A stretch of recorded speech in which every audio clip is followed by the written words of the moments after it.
Excellent. All right, we are live. This will, of course, be recorded as well, and we can edit things as necessary, so that'll be good.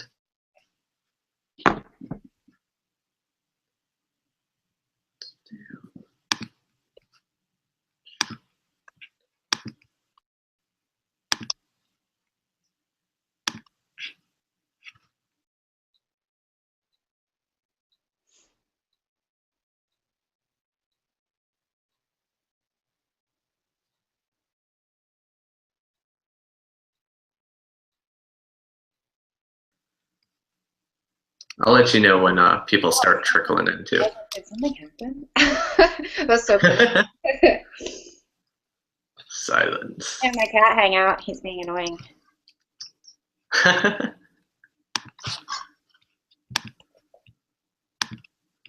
I'm just hoping my dogs will not make any more noise.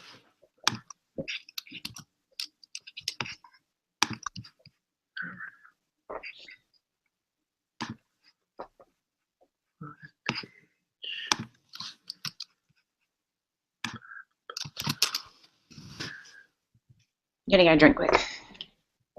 Go for it.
There it is.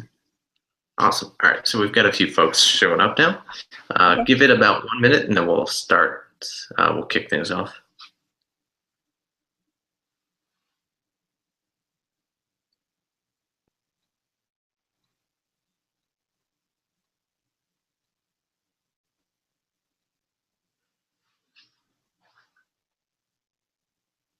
All right, perfect. We are at 2 o'clock, so let's get this started. Thank you, everyone, for joining us today. This is our very first live AMA, so feel free to berate us with any issues that might appear. Any technical difficulties you can pass my way. So let's get started. Today with me, I have Capital One Senior UI Designer, Margaret. This is, again, our very first AMA, so please do feel free to send any feedback my way if there are any issues, any comments, suggestions. Happy to always adjust accordingly. Before we get to the questions, I have just a quick announcement about our upcoming conference, ModevUX. UX and design professionals are frequently the source of creativity that shapes our experiences through technology. Only ModevUX puts you face-to-face with the world's foremost UX experts for transformational conversations happening at the intersection of experience, mobile technology, and design. Join us next Monday and Tuesday in the DC area for essential training and thought leadership from people such as Jared Spool, Abby Covert, Evelyn Hung of Capital One, and then, of course, people from Facebook, NPR, Bar, BuzzFeed, Whole Foods, and a lot of other great other speakers too. Margaret, of course, will be one of these speakers, and we'll be discussing a little bit about some of the stuff that she'll be talking about. But otherwise, we really want this to just be conversational, open Q&A. So really, you can ask whatever you'd like within, of course, reason. We'll be doing some light moderating just in case. But before we really get to the open questions, Margaret, why don't we kick things off by asking you a little bit about your background and yourself. Sure. So I've been a designer for like 6 years now. I started a little bit later in life. I was working as a writer before then. I was really, really bored with it and worked at this student loan company. And because I talk about kind of this, like, I skim on it when I give my speech. So I talk about how I was a writer. I was really bored. I worked at a student loan company. Somebody wrote in and said that they had like a loan for their kid at Full Sail. Saw it, and I was like, I have to be there. So I went there for graphic design. Cried a lot because I couldn't do like anything that I could see in my head. But with a lot of practice and a lot of tears, I finally found my niche. So I was a print designer for 4 years and focused heavily on some web and did a lot of branding and a lot of printed materials. I ended up just always putting my work out there, kept getting better, and my friend noticed me. Well, my friend who was my friend mostly on the internet, he ended up noticing me, and I got recommended for an interview at Gannett. And I went down, interviewed with like 7 people, and then ended up getting an offer like 2 days later. And so a year and a half after that, I ended up joining the Capital One team. That's awesome. So just a quick reminder for anyone viewing in, if you have questions, there are 2 ways that you can actually submit your questions, either through Twitter, just simply use the ModevUX hashtag. Feel free to put any questions that you like there. I will get to those after we get to the user-submitted questions that came in through emails. The other option is actually through Google Hangouts. There's a Q&A feature. Just add your questions through there, and of course, we will get to those as well. So before we get to the open questions, there were a few that did come in through email as people were registering. So let's get to some of those. Let's start with this one. What are a few of your favorite sites or apps that have poor UI or user interfaces, but you still use anyways? Oh man, I gotta call out people. That's so mean. Okay, let me think. Who has poor UI? Wow, that's a good one. It's interesting that you say that because, you know, I tend to delete poor UI rather quickly to see what doesn't work. I feel like, dang, that's a really, really good question. Some things I don't enjoy are actually things on Google Maps. So I don't have a car, and I walk everywhere. And then to find options, like I had no idea. Okay, so anyway, I'll like rewind a second. I had no idea when I was driving with someone because I live right near a toll road that costs $1 to get you on 90 or 495 a little faster. But if you go another way, you get to avoid that toll road. And just moving here, I didn't know that. But I had no idea that there was actually an option in Google Maps until maybe a month ago that says you can avoid toll roads. And I only learned that because somebody else had showed me how to do it. So I thought that was rather poor because I couldn't see options like rather quickly. It's kind of like hidden. So people can see this, right? Okay, so it's hidden here. But I would never even think to look there, and I'm not sure why, and I never even explored it. So I wish that was a little bit like more known. What else is pretty bad? There's some of these like ways. I have no idea how to use that thing. I think that's terrible UI because I can't find anything. So I actually know exactly what you mean with the toll roads feature. I only accidentally found that just a little bit ago, like a couple of weeks ago. See, we all have issues with it. Bank of America is actually stepping up their game. It used to be pretty bad. Like I couldn't figure out how to sign up, but now they have it in 2 places, right? Why not have it in 2 places? Sure. Yeah, what else? I don't even know. Well, that's cool. We don't have to dig into too many of those. Okay. We can always go back if there are more. All right, so let's go with the next one. What are some good places to gain some inspiration while working on some design projects? Ooh, so for animations, like I think I did this at the preview that we did. Talked about Dribble. Dribble is a really good place to Hmm. find amazing, like concepted UI. And they also have amazing concepted like animation for UI. I do peruse Behance a lot, and this there's the third option, which is kind of lame, but it's really amazing. Pinterest is really an amazing place to find a lot of UI stuff. I'm on there, I think, probably the most, just because it's like an aggregate of everywhere. Sure, of course. Let's see what we've got next. How important is it to have a creative environment or space while you're working on a design project? It's super important. Wow, this is kind of weird. I feel like I talked about this last time as well. Did you? That's strange. There might have been some inspiration on these questions. So I remember being in Include, and that was amazing. It all has like the exposed wood, and I mean, they even have a bar, which is pretty sweet. Working at Gannett was really awesome. It was really open. They had pool tables, or you could take a break. And that building, gosh, if you guys have ever seen the Gannett building, it's insane. It's just we always called it Emerald City because it's probably the most beautiful thing in the world. But you could literally I could walk like in a day from one end to another. It was like a mile. So I would log a mile walking. And they have a beautiful pond. So if you like want to take a break, Capital One space, the dig space is really amazing as well. They have a lot of really interesting things. Like everybody riding scooters everywhere is really cool. Just to like get to the kitchen area or to a meeting. They also have like some games.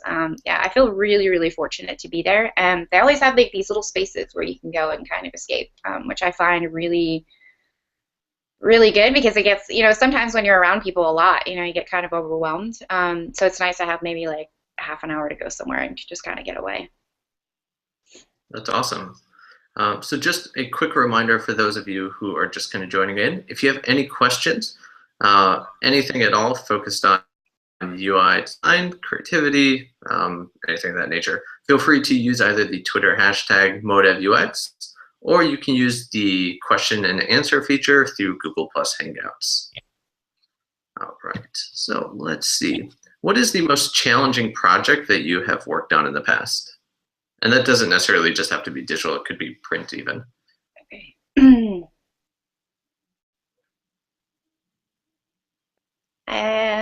Okay.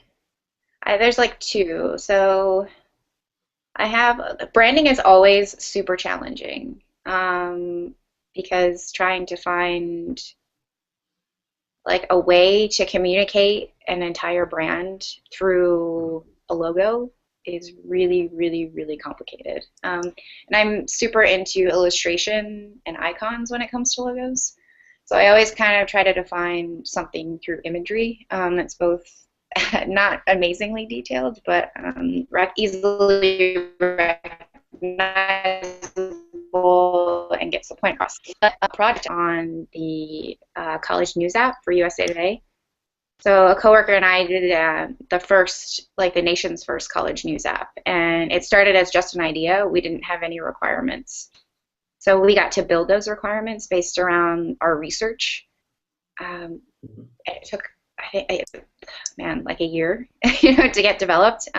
So we thought up the world, and I mean, some things get scaled back, obviously, because of timelines. But Sure. yeah, it was the hardest. I remember like crying in the bathroom, just being like, gosh, man, this is like the hardest thing I've ever done. I mean, there's a lot. And that was my first big mobile project. So Mm-hmm. I think I knew that would happen, but I don't think I understood the grand scale of all the things that go into like UI and mobile and how much you have to think about everything and how everything has to mean something to a user, which is really important. Great. All right, so we have two questions that came in from Monica. Let's see what we got. So these are kind of along the lines of getting into the space and finding kind of work as a UA designer and just a designer in general. So in your opinion and experience, what are two specific examples of a skill, ability, or etc. that employers find exceptionally attractive when looking for user experience professionals? Hmm. Hi, Monica. That was a really good question. I would have to say that people have been most interested in things I did outside of work. So I constantly keep my skill set, what's the word, up to date. So I'm always doing things that don't relate to my job. For instance, I started this project a long time ago that I have yet to finish, which was called like a state capitol badge project. So I would explore a state capitol building and find something inside of it, abstract it, and create this badge. So then when I didn't have any UI when I went for the interview at USC today, but before I went in there, I came up with a concept of how this could be like a travel game or like if you were in that city, you know? So anyway, you could be somewhere and collect these badges along with it showing you like places to eat in the area. And I think that was like one thing that showed I had like a lot of ambition to learn the space. So I would definitely say like doing things outside of your normal work would be like like I feel like that really impresses people. Great. Would you say there are any additional kind of more typical, I guess, skills that help lock you in for some the last two jobs? Being able to be adaptable. Um, so now I work mostly in the iOS space, but at working at Gannett, I could be thrown anything. I mean, I made a set of weather icons. I worked on web. I worked on mobile. I did concepts for iPad. So I guess it just depends on like where you're going and if that job has like a focus in something. It depends on what you'll be doing. But I think no matter what, no matter where you are, you should just always embrace change. Awesome. All right, so question number 2 from Monica. As a professional in the IT community wanting to transition to a user experience position, do you have any recommendations? So basically she's just saying any recommendations going from IT to UX. Yeah, that's really cool. So I feel like 90% of my life has been about who I know. Or who I've like come in contact with, or who like when they talk about giving that elevator speech, you know, what can you tell someone in 30 seconds? That's kind of always how I am, which I feel like has gotten me here. So make your circle really big, ask people a lot of questions, because I feel like in our industry, everyone always wants to talk about what they do because they love it so much. Am I failing at this answer? If like, I don't know. As far as technical skills, anyone like if you have the foundation to be like either good at UX or good at UI, like as a designer, you'll be fine. You can learn the technical stuff, you know, like pixel dimensions and all those things. But yeah, just meet a lot of people and tell them you want to do it, and somebody somewhere will hook you up with something amazing. Sure, and I absolutely agree with that. What are some of the ways that you've been able to, I guess, successfully network into finding different roles, I guess? I smile a lot, and I really like to laugh. Um, and so when I moved here, you know, I really didn't know anyone. I maybe had one, two friends, and getting out there and getting to know people, I just started signing up. What is that one I get? It's like web, not web mavens, it's something else. There's like a Yeah, web mavens. yeah, and the meetup thing. I always get notifications for that. And I've been to Dribble meetups. Refresh DC is a good one. I guess just find stuff to get out there and go and meet people. Yeah, sure. I mean, obviously there's a site like meetups or meetup.com that allows you to find those things. There's just plenty of different organizations that try to form communities locally. So those are great. That Creative Mornings is super cool too. Sure. All right, so let's see. Wearables are slow to adoption, but will clearly become more prevalent. What are some things to consider when designing for a smaller screen? Wait, what? Can you repeat that again? I like missed the first. Yeah, sure. Wearables are slow to adoption, but will become more prevalent and used clearly by more people. What are some things to consider when designing for a smaller screen? Oh, you have to get rid. No, oh, I talked about this in my speech. Maybe you came up with this question. So I talked about three things at the end of it, which are basically like subsidize, the information, like throw out all the things that you don't need. Well, that was like talking about throwing out the garbage. Throw out the things that, like all the things that you don't need. Simplify. Don't make users search for things. Make things easily understandable. And that, what was it subsidized? Yeah. I mean, it's basically all about the information, the content, and what people want to see. And have that, yeah, I don't know. Navigation has to be easy, and I feel like, oh man, our job is so hard. I was just thinking about like all the things. You know, we go through a lot of user testing, and which is really amazing because you find out what works and what doesn't work. So if you're ever questioning something, I mean, find people walking on the street and ask them, you know, what they think about it, how they would navigate this. Let somebody just play with something that you've made, and you'll figure out all the holes. Sure. So obviously, say user testing is a must for any kind of product, or I guess even just feedback and design. Absolutely. I feel like I can make all the educated guesses in the world, and I can understand myself as a user, but I'm a power user, obviously. I use apps a lot, and I have 6 million on my phone, and I'm constantly trying to figure them out and why they did something. It's just successful, it's not successful. But there's something amazing, you know, about showing something to your mom and figuring out how she would use it. That's great. So just a quick reminder, as we're getting a little bit close to wrapping up, if you have any questions, feel free to either use the hashtag on Twitter, ModevUX, or feel free to use the Q&A feature on Google Plus Hangouts. So again, just a quick reminder also, Margaret will be speaking about UI and creativity next Tuesday, I believe. Wait, yeah, that's right. She'll be speaking next Tuesday. You don't even know. You don't even know what it is. I don't know what day it is anymore. I'm still recovering from South by Southwest. Oh, that's great. Yeah, a lot of people I know are there. That's awesome. I've never been. Yeah, it was an interesting experience. We'll put it that way.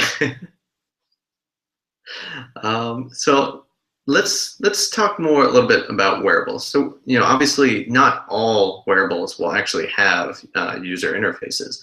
So what are your thoughts on things that actually kind of lack that? Like, well, Google Glass to an extent kind of does. It's more like command based, but some fitness trackers don't actually have like a screen. Oh, that's fun.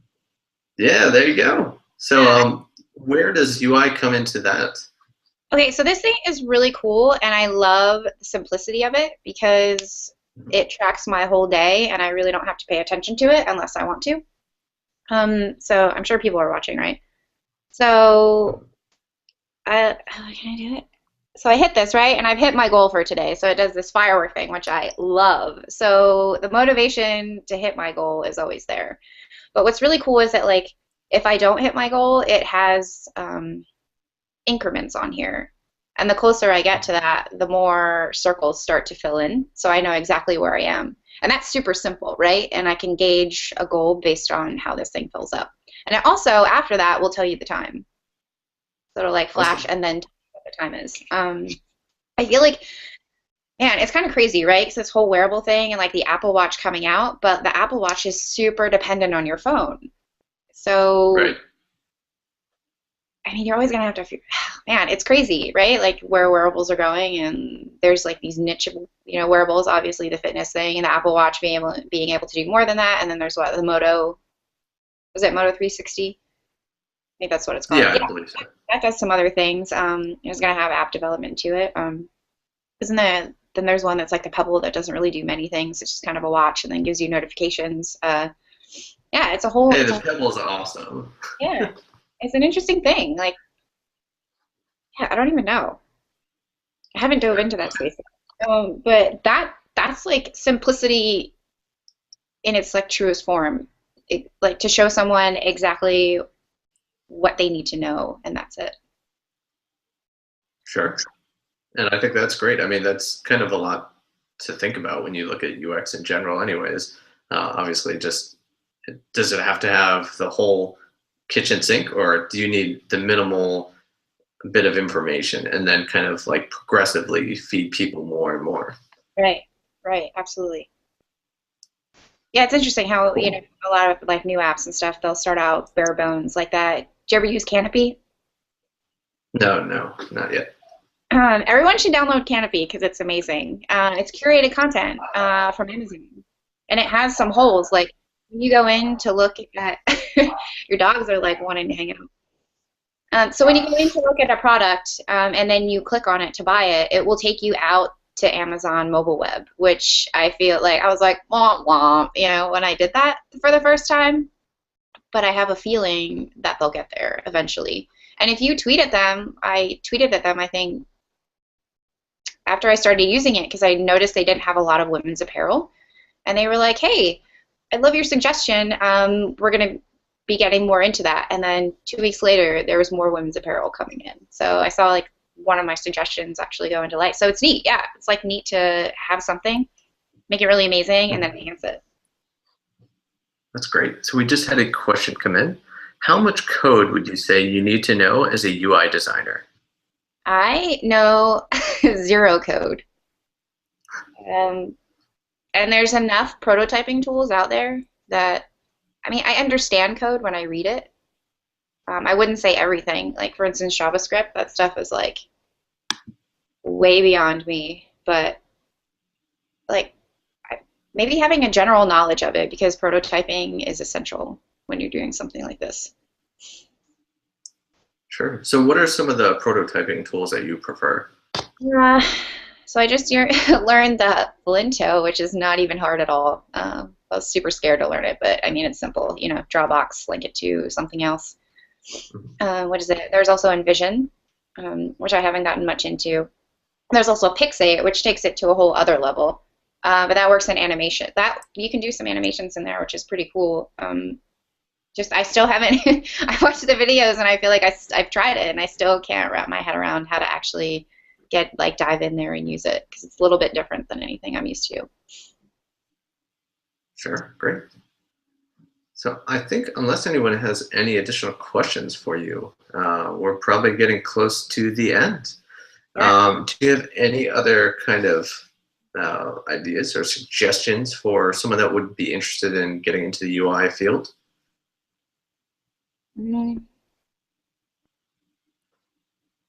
Be patient. I think that was one thing I learned really fast was that like my turnaround for something in print could have been in like 2 hours, or a couple days. And I had instant gratification for everything that I did. But being in here, you just don't get instant gratification because it's like a whole other level, of, I don't know, like, interfaces and things meaning something to people and making sense to them and testing it and figuring it out. And, it's pretty intense, yeah. So be super patient and know that someday your work will pay off and it will be out there. That's awesome. So we actually have one final question, then we'll wrap it up. So when dealing with, I hope it's a good one. If it's not, I'm not answering it. All right, fine. Cats or dogs? Cats. I feel like I like both of them, but I really love. I didn't like cats until I got my cat, and I love him. So now I'm more of a cat person. Awesome. So all right, I lied though. That was the pretend last question. From your perspective, when you're dealing with clients, either it's working internally with different team members or externally, if you've ever done like freelance projects, how do you, I guess, diplomatically deal with changes that they have, which don't necessarily make sense from a design perspective? Oh man, what a great question! Because that happens a lot in logo design. I mean, I can like bust my hump and come up with some amazing concepts, and then it comes down to what somebody else really wants for their business or what they're trying to do. I try to. It's hard, right? Because they're like paying you, and this is what they want, and ultimately it's their baby too. I try to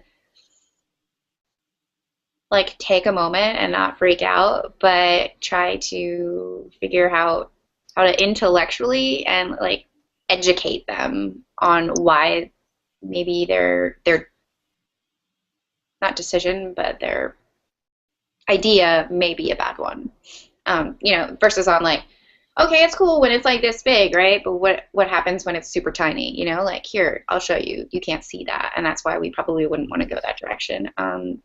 And one really amazing thing is I always pick really amazing typefaces. So no matter which one they choose, I know I'll be satisfied. So like you can try to work it, to your advantage. Awesome. Well, again, thank you for all of these great answers. And we will definitely be looking forward to your talk at ModevUX next Tuesday. I know I've got it right that time. So where can people follow you on Twitter and harass you with some more questions? I just changed my username recently. It's like Margaret Haag, I think. I couldn't get my name. Okay. I thought it was ridiculous. And that account was like inactive. They weren't even using it. I thought Twitter should delete it for me. So it's Of course. MBARETHAAG. Awesome. I think when we do a recap for this, we'll just make a link and make it easy for people to do that. Awesome. Well, thank you so much for your time. We really appreciate it. Again, if anyone has any additional questions, just feel free to find her on Twitter or, of course, join us at ModevUX next Tuesday. Yeah, join us at Modev. It'll be super fun. Yes, it will. Awesome.